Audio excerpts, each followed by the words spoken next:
Hi guys! Welcome to my cooking vlog again. For the longest time, ngayon na naman ulit ako mag-video about sa lulutuin ko. So, bear with me.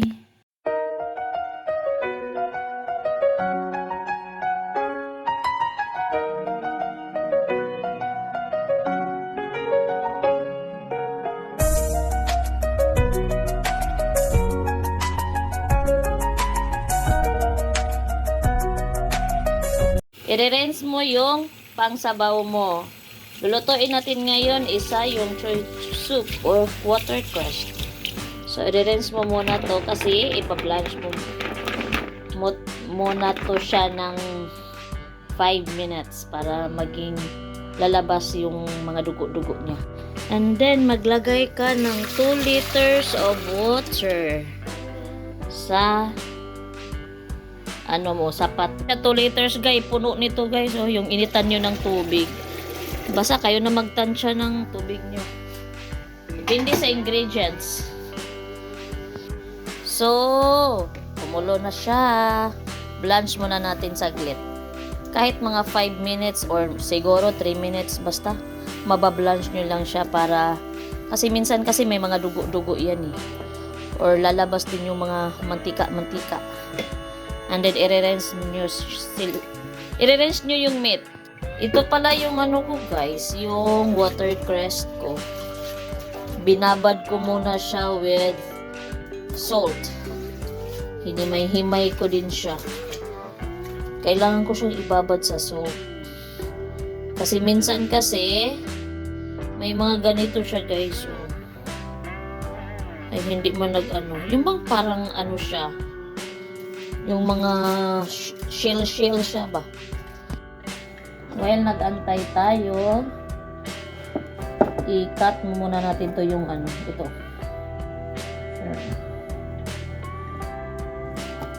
I-cut muna natin ng pagganito para yung lasa niya lumalabas. Kailangan mong ibabad ito siya ng 1 hour.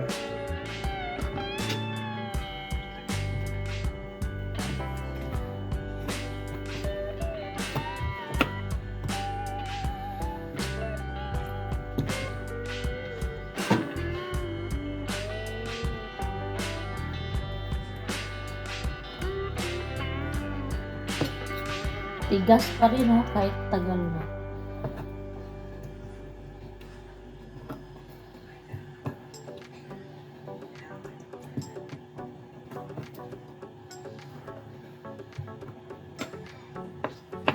Okay. Naging ganyan na siya guys. Tingnan nyo. Diba may mga bubbles siya. So, okay na yan siya. I-re-range nyo na.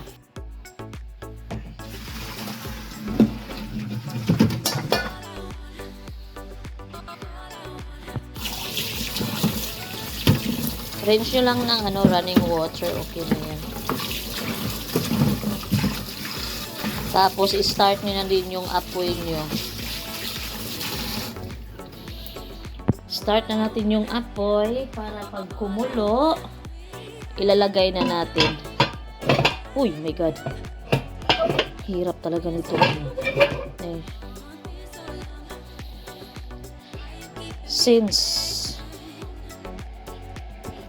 nirinse ko muna yung watercress ko. Tapos, ihugasan mo to sila guys ng 3 times. Kasi ang dumi. See? Look. Super dumi. Ganyan siya. This is my ingredients. Orange peel. Kidney. Carrots, almond, pork bone, brown dates, and the main is the watercress. So, yan siya lahat.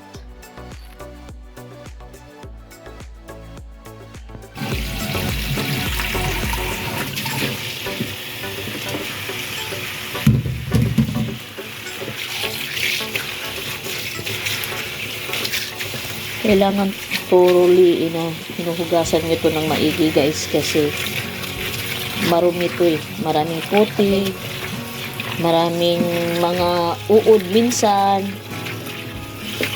Lalo na pag hindi siya tawag nito, hindi siya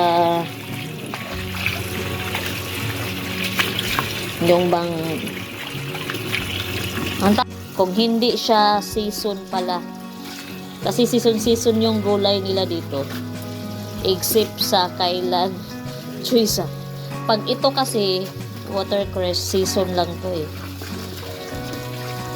Pag hindi na season, pangit na yung mukha nito.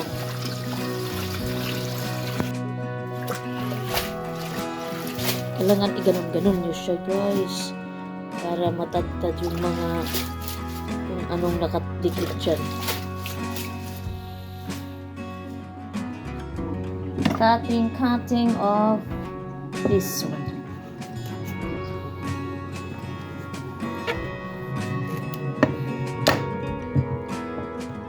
I-chunk nyo lang guys, chunk.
Pag ganyan niya siya guys, papunta na sa kulo-kulo.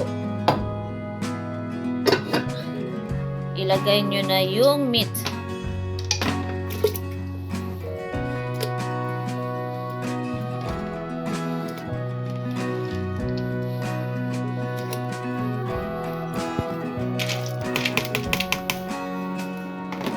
Yung meat, almond, brown dates, and the main ingredients is kidney also.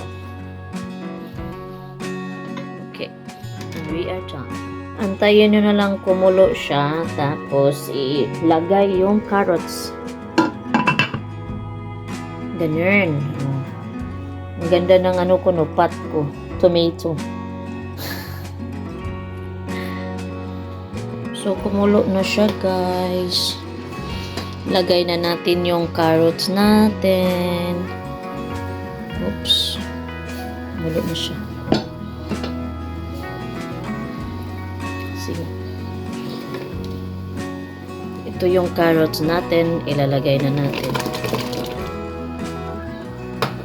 Tapos few minutes, ilagay na din natin yung sayong choy. Mga after 10 minutes.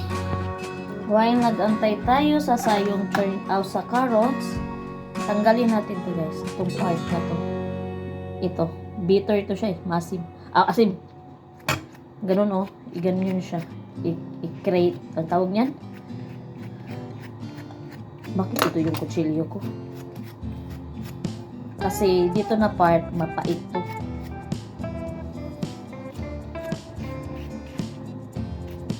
See?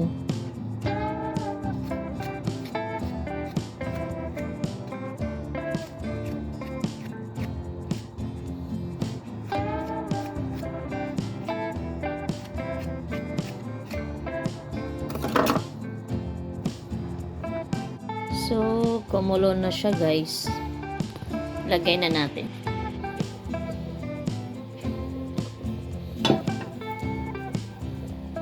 So, second kulo, ilagay natin first orange peel. Next is, dandahanin natin yung sayong choy.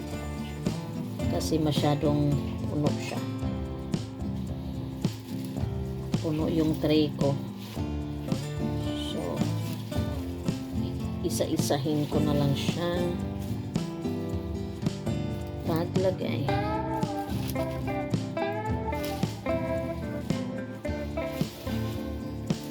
By the way guys, ilulutuin mo tong sabaw ng 2 hours. This is long soup. So within 2 hours, lulutuin mo siya. After 15 minutes, medium fire mo yung mo para hindi maubos yung soup mo. So as of now, nasa high fire ako. So after 15 minutes sa paglagay ko nitong sayong choy or watercress, medium fire ko siya within 1 hour and half. And then the rest is low fire na din siya. And then lastly is you will put salt. Yan na siya. Takpan na natin. See you later. After 30 minutes. Ganito na siya.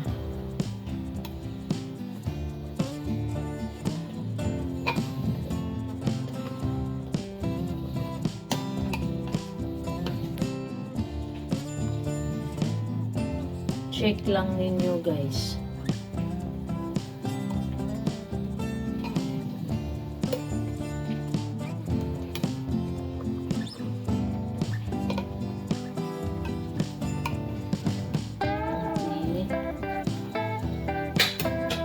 Maglagay na lang ako ng asin.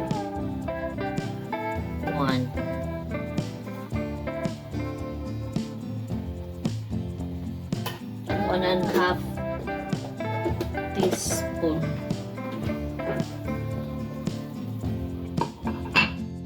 And then kainaan.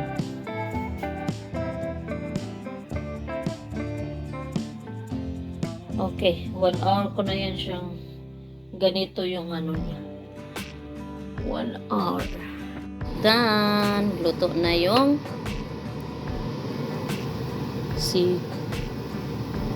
luto na siya.